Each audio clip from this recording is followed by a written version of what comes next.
À la différence de Pluton recouvert de glace de méthane et d'azote, la surface de Charon est principalement constituée de glace d'eau moins volatile.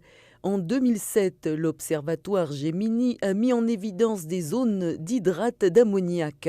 Mais pour la première fois, des scientifiques ont détecté du dioxyde de carbone et du peroxyde d'hydrogène à la surface de cette lune qui fait un peu plus de la moitié de la taille de Pluton. En 2022 et 2023, nous avons utilisé le spectrographe infrarouge du télescope James Webb pour effectuer 4 observations de Charon afin de garantir une couverture complète de son hémisphère nord. Et contrairement aux observations précédentes qui étaient limitées à 2,5 microns, ces données ont permis d'étendre la couverture des longueurs d'onde jusqu'à 5 microns.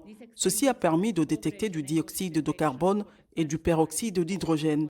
Pluton et Charon se trouvent à près de 6 milliards de kilomètres du Soleil. Les deux objets sont en rotation synchrone, donc présentent toujours la même face tournée vers l'autre.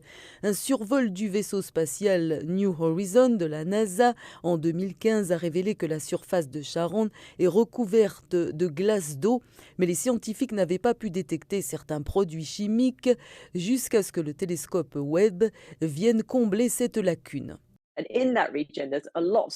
Dans cette région, il se passe beaucoup de choses. Il y a beaucoup d'empreintes de produits chimiques que nous ne pourrions pas voir autrement. Nous pouvons étudier en quelque sorte cette zone que le télescope James Webb a couvert en détectant ce que nous ne pouvions pas voir avec New Horizons. Des choses dont nous soupçonnions la présence sans pouvoir l'affirmer avec certitude. Rappelant toutefois que le carbone est omniprésent dans le système solaire, la scientifique souligne que ces découvertes permettent de comprendre comment Charon a été façonné au cours de milliards d'années. Le peroxyde d'hydrogène s'obtient uniquement par radiolyse de l'eau. Nous savons qu'il y a de l'eau là-bas, donc encore une fois, ce n'est peut-être pas particulièrement surprenant, mais en détectant ces niveaux, nous avons une indication sur la quantité de radiation qui a frappé Charon. Cela montre donc comment Charon a évolué.